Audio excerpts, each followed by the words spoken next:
Quand on parle de fées, on pense souvent à des contes pour enfants, quelque chose d'imaginaire, de lointain, de non réel, quelque chose qui est loin, en tout cas pas du tout ancré dans notre civilisation ou notre vie de tous les jours. Pourtant, un peu partout dans le monde, des gens parlent de rencontres avec ces êtres, des rencontres lucides, incroyables et bienveillantes. Ces rencontres sont souvent très marquantes et changent la vie. Aujourd'hui, j'ai envie de partager des témoignages de personnes qui ont été assez chanceuses, j'ai envie de dire, pour rencontrer des fées ou des êtres de ce royaume féerique. Et c'est pas des rêves, ce ne sont pas des gens sous substance, mais des personnes tout à fait normales qui ont rencontré des êtres du monde féerique. Et ces rencontres ont changé leur vie. Premier témoignage, des lumières dans le jardin. Le premier témoignage va d'une personne qui vit à la campagne, tranquille, posée, un peu comme nous d'ailleurs. Un soir d'été, il fait calme, il n'y a pas d'orage, il n'y a pas de vent violent, il n'y a rien quoi. Un soir d'été comme on a tous parfois, c'est chaleur, on peut rester dehors à discuter ou juste être dehors à kiffer tranquille cette ambiance. Moi j'adore ça aussi. Alors qu'elle est tranquille en train d'observer son jardin, cette personne voit que derrière un de ces arbres qui est apparemment très vieux, il y a des petites lumières qui dansent autour de l'arbre. Au début, elle pense que ça doit être des insectes, comment on appelle ça, des vers luisants ou des petites lucioles. Mais elle dit que la réaction qu'elle a eue au niveau de son bide, c'est ça qui l'a un peu désarçonnée. Elle s'est dit pourquoi je ressens ça? C'est sûrement des lucioles. Qu'est-ce qui se passe? Et là, elle se dit c'est bizarre, les lumières, elles vont pas dans tous les sens comme parfois on peut voir des lucioles qui font leur petite vie pim pim pim pim comme ça. Elle dit que ça fait comme une danse. Toujours la même chose, très intentionnelle, très posée. Et au moment où elle essaie de s'approcher, elle reçoit une sorte d'image et d'information qu'elle n'est pas en danger. Elle dit qu'elle s'approche et qu'elle a remarqué que ces lumières l'observaient autant que elle l'observait. Et elle était très désemparée parce que elle se disait, si jamais c'est des insectes, ils vont partir, pourquoi ils restent? Donc elle n'avait pas trop d'explications. Et elle a ressenti vraiment que ces petites lumières l'observaient. Elle l'observait, mais doux, c'était pas flippant, c'était vraiment quelque chose de très doux quoi. Et là d'un coup les lumières, elles ont disparu tout doucement, comme si on éteignait la lumière. Et elle disait que ça l'avait beaucoup marqué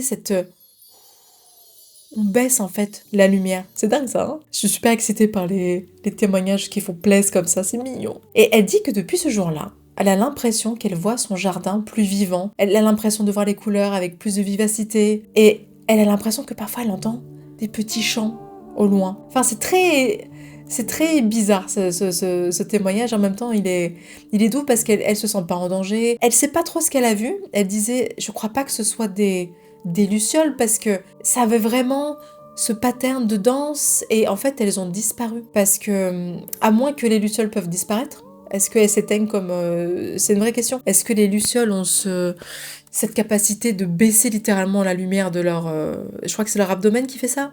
Dites-moi dans les commentaires parce que peut-être que oui. En tout cas, cette personne a laissé ses témoignages. Tout est anonyme hein, en disant que tout était en anglais aussi pratiquement. Qu'elle n'avait pas de réponse, mais qu'elle se sentait connectée à quelque chose. Le témoignage numéro 2 est donné par une dame qui marche très souvent dans la campagne, à côté de chez elle, près d'un ruisseau. Et un jour, près de ce ruisseau, dans la forêt dans lequel elle adorait mettre parfois les pieds et se balader à côté, elle voit une petite silhouette, très fine, très rapide.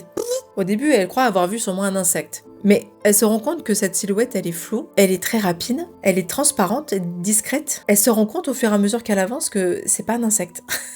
Pas du tout. Et elle voit cette petite chose virevolter devant elle, sur le ruisseau. Et là, elle en croit pas ses yeux parce que elle voit ce truc et elle dit mais attends, mais c'est pas du tout un insecte. Elle dit qu'elle avait une forme humanoïde, comme une toute petite personne qui vibrait tout doucement une lumière, qui changeait même de couleur, et elle se déplaçait très vite, c'est vrai, comme un petit oiseau, mais c'était pas un oiseau, c'était transparent, et ça avait une forme humanoïde, et cette jolie couleur qui émanait de cette chose. En fait, cette personne n'a pas eu peur. Quand elle a vu ça, elle a été émerveillée, elle a été étonnée, elle a douté de ce qu'elle avait vu, mais elle a jamais ressenti qu'elle était en danger une seule seconde. Par contre, elle a senti qu'il fallait qu'elle s'en aille, qu'elle laisse cette créature tranquille. Ben, c'est ce qu'elle a fait. Elle a reculé, et hop, elle est partie. Et quand elle s'est retournée pour voir s'il y avait encore la créature, elle avait disparu. Cette femme décrit un profond respect pour le lieu, elle a eu l'impression qu'elle avait eu accès à une sorte de coupure dans l'espace-temps, comme si elle disait que elle avait eu la sensation que c'était elle qui était dans leur monde et pas elle qui était dans le monde humain, comme si elle avait vu de l'autre côté de ce ruisseau une faille et qu'elle avait vu cette créature comme une faille. Et je trouvais ça super intéressant. Et puis elle est partie et elle a plus jamais revu ça. Donc vous voyez, des fois c'est une fois quoi. Le témoignage numéro 3, il est un peu particulier, vous allez voir. C'est les amis invisibles dans l'enfance. Des fois ça peut faire un peu peur ça, mais là là, non, c'est pas le cas. C'est vrai que j'ai vu que beaucoup de témoignages parlent d'enfants qui auraient vu des choses. Ce qui est aussi intéressant parce qu'apparemment, les enfants vivent de façon bien plus haute que nous, dû de leur innocence. Et on perdrait ça après en grandissant. Donc là, nous avons des enfants qui ont enfin des parents qui ont parlé de témoignages de leurs enfants. Il y a beaucoup d'enfants qui décrivent avoir une amie ou un ami invisible qui est dans la nature et qui ne répond qu'à l'enfant. Des êtres qui volent, tout petits, qui émettent de la lumière, qui chantent et qui leur donnent des choses, comme des morceaux de feuilles ou parfois qui demandent aussi des jouets, des choses comme ça. Il y a une maman qui arrêtait pas de dire sur les forums que son enfant parlait tout le temps à une dame brillante près d'un vieux chêne dans une propriété qu'ils avaient achetée et le chêne était centenaire. Et elle n'y croyait pas. Jusqu'au jour où elle a vu des lumières émaner du chêne et elle n'a aucune explication.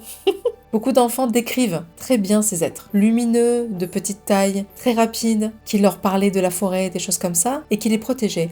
Et souvent, en grandissant, ces enfants ont arrêté d'en parler. Mais il y a une personne qui a fait un témoignage qui disait que c'était jamais dans la peur, ça n'a jamais été un traumatisme, mais qu'en fait, il avait arrêté d'en parler parce que personne ne le croyait. Mais que le souvenir de ces rencontres, il y a un gars qui disait ça, était très marqué dans sa tête. Et il disait, je ne saurais jamais si c'est mes délires d'enfance ou si vraiment j'ai été marquée par quelque chose. Parce qu'on peut toujours un peu argumenter des souvenirs d'enfance. Apparemment, au niveau psychologique, on ne peut pas dire vraiment qu'un souvenir soit une preuve en soi. Donc, de toute manière, un témoignage n'est jamais une preuve en soi, c'est un témoignage. Mais c'est vrai que ça rajoute une couche de...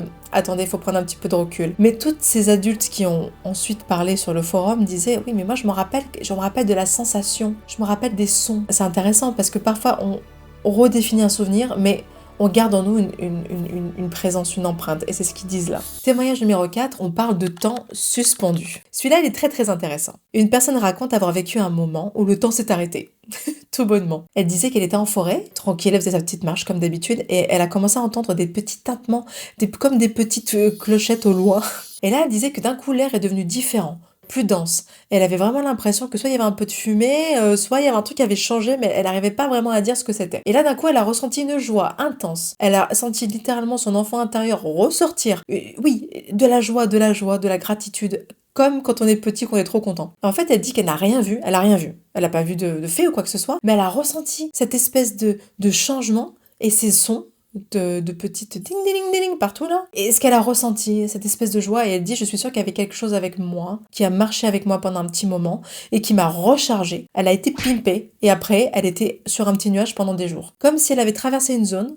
Encore une fois, ce serait intéressant de se dire, si jamais il y a plusieurs dimensions, est-ce qu'on pourrait pas dire que elles habitent dans une dimension et que parfois, en fait, sans faire exprès, on met un pied dedans? Et c'est ce qu'elle disait, cette dame. Elle disait, je sais pas ce qui s'est passé, mais j'ai ressenti ça et j'ai entendu ça et après, j'étais sur un nuage pendant des jours. Donc ça m'a fait vraiment plaisir. Et elle disait qu'après, quand l'euphorie est redescendue, elle a quand même eu cette paix durable et que ça l'habite toujours. Et qu'il suffit qu'elle aille dans la forêt pour se recharger, quoi. Intéressant. Trop bien. Et le dernier témoignage, le témoignage numéro 5, ça, c'était encore autre chose, vous allez voir. Il est un peu plus subtil, donc un peu plus dans les ressentis, mais c'est quand même intéressant de le noter. C'est une personne qui aime bien méditer. Et en fait, un jour, elle décide d'aller méditer dans un parc. Elle médite et elle se connecte à quelque chose qui d'un coup la fait rire, la met en joie. Et elle dit qu'elle sent une odeur un peu de fruits, alors que c'est pas trop la saison apparemment. Et elle a cette présence qu'elle sent qui arrive, qui est joueuse, qui est comme un enfant. Très joueuse, très ludique, qui va dans tous les sens. Elle ressent ça quand elle médite. Elle dit qu'elle n'a pas entendu une voix claire, elle n'a pas vu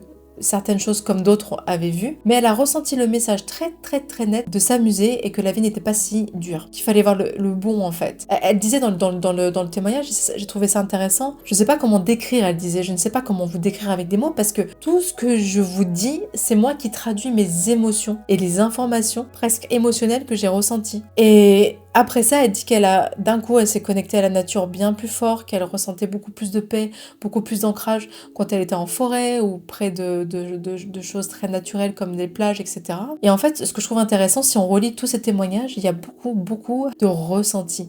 Comme avec les témoignages qui font flipper leur mère, il y a du ressenti physique absolument dingue. Les gens, ils se sentent en danger et leur cœur pompe de l'adrénaline partout. Et ben là, c'est pareil, ce sont des ressentis extrêmement plaisants. Comme quoi, il n'y a pas que c'est pas que de la trouille, quoi. Et ces gens disent, je vous demande pas de me croire, parce que c'est dingue ce que je suis en train de vous dire. Des rencontres avec des faits, quoi. Mais la plupart des gens ont quand même témoigné cette espèce de ressenti de joie, de gratitude, d'apaisement, avoir ce sentiment de l'enfant intérieur qui revient et qui sort et qui se marre. Et ils ont tous cette sensation-là et ils ont tous du mal à expliquer vraiment avec des mots ce qu'ils ont vu parce que tout est en ressenti. Et c'est ça qui est difficile. Les gens qui ne sont pas croyants ou qui sont très sceptiques, peut-être que c'est difficile pour eux de comprendre parce qu'on peut pas comprendre avec la tête. Je suppose que ces gens, ils ont ce ressenti en eux, tout comme les gens qui ont vu des cryptides, des choses absolument dingues et là pour le coup pas sympa, où en fait ils ont eu c'est ça s'est imprégné dans leur corps, des réactions émotionnelles, énergétiques, physiques. Là, on peut pas mentir là-dessus. On peut mentir sur un témoignage, oui, ça je vous rejoins. Mais essayons d'un peu d'ouvrir notre champ de conscience. Il y a plein de monde qui osent pas en parler parce qu'ils vont être pris pour des dingues, que ce soit positif ou négatif. Et ces gens, ils étaient comme ça, ils disaient j'ose pas en parler, mais qu'est-ce que ça m'a fait du bien. Ça a changé ma vie. Donc, alors, qu'est-ce que vous croyez? Ce sont des gens qui ont réussi à retrouver un élan intérieur, tout simplement? Ou alors est-ce qu'ils ont eu la chance d'être connectés à des êtres du monde féerique? Est-ce que ça existe, les êtres du monde féerique? Je pose ça là. J'ai quelques réponses parce que j'ai fait le sujet avec les baguettes, très intéressant. Et puis voilà, je vous remercie et je vous donne rendez-vous pour une prochaine vidéo très vite. Merci à tous, au revoir.